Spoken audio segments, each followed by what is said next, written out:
we're here at the IntelliSys 2024 live from Amsterdam, and I'm here with Nicole Schelter. Nicole, thank you for being here. Yes, it's a pleasure for me that you invited me for this interview. Thank you very much for that. Nicole, can you tell me a bit about yourself and mostly about your academic research so far? Yes, sure. My academic journey started, to be honest, early in school at the 80s when my maths teacher was an enthusiast about computer science, which inspired me as well.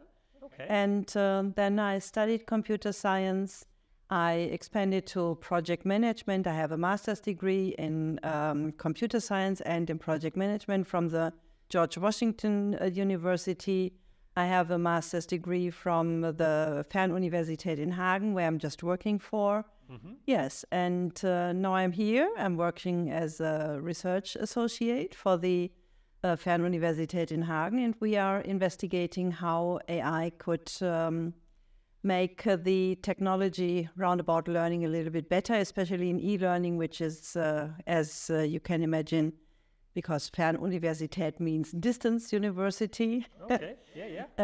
which is a specific topic there, of course, you can imagine. Okay. Yeah.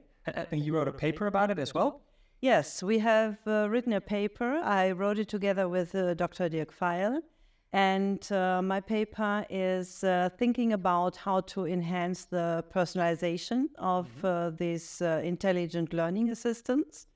We investigated and found out that the visual representation of the intelligent learning assistants makes or has a huge impact on motivation on learning and sometimes also on learning outcomes.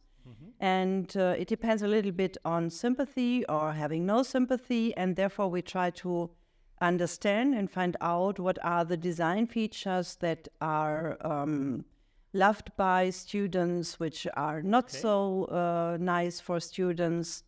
And yes, and we find out a very, I think, novel, I'm sure it's novel. Okay, no. Tell me, what do students love? Yes, they love a lot of things. A lot of things were investigated earlier, like the age of the intelligent learning assistant. The gender is important, an important topic.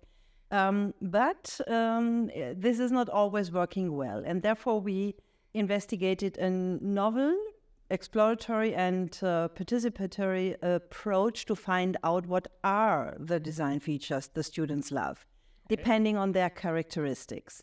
And yes, I will be happy to do so. We used generative AI to produce, based on some short descriptions, to produce some pictures of intelligent learning assistants. We presented them, and then we could find out that some of the pictures are not so well accepted because, especially when the generative AI is producing women, unfortunately, the body shape is a bit unrealistic.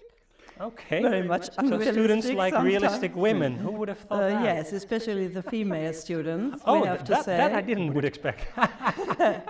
Yeah, really. And of course, you have to take into consideration, I just had a short discussion with another participant here on the conference, that you should concentrate on learning instead of taking a look at the intelligent learning assistant all the time. Well, for students, you can guide them a little bit, but they'll do whatever they want, right? Yeah, but we also would like to avoid reinforcing stereotypes. We care about the biases that are, unfortunately, within the artificial intelligence. And this is something that is a bit challenging because, on the one hand, we are using the hallucination of the generative AI so that we can experiment a little bit, produce pictures and designs for intelligent learning assistants that might be nice. And then we can see, what are the design features that are not so nice, that are not so well accepted. And therefore, we have the possibility with our method to detect what are conscious and unconscious likes and dislikes in regard of the design features of those intelligent learning assistants. Okay, and can you give us like the top 2 or 3 design features you should embrace or features you should have? Unfortunately, we are in the beginning of the study. We are exploring what are the design features that are interesting for students. So we did some experiments which are very broad. So we couldn't identify the ones that are the top ones. So we need more data to collect that. Yes, and therefore we are also preparing a research grant proposal to continue with the next steps, to have an automated process to collect all the data so that we further on can use machine learning to find connections between the design features and the student characteristics, and therefore be able to more and more precisely predict what a specific student with a specific characteristic, personality, would like to have as an intelligent learning assistant. That's the goal. And therefore, when we have a lot of data, and a good advantage of the FernUniversität is that we have a very, very diverse student landscape. They are old, they are young, they are right out of the school, they are working since years. We have the possibility to adopt quite well when we have the data, when we know what they would like to have. Immediate application. Yes. If you can continue the research. Yes, exactly. And so with this hopefully huge amount of data, we have the possibility to support a very diverse landscape of students with specific learning needs, with maybe disabilities, and be very, very personalized. The more data we have, the more personalized we can be. Sounds good. Yes. I'm going to ask you a few rapid fire questions. So like brief, short, to the point answers. Okay. AI, hype or reality? Actually, I would say hype, but it will become reality. Okay. It's coming to stay. It has been come to stay. Coming up. Which industry will be most transformed by AI in the next, say, 5 to 10 years? Writing. I think about the writing industry, authoring.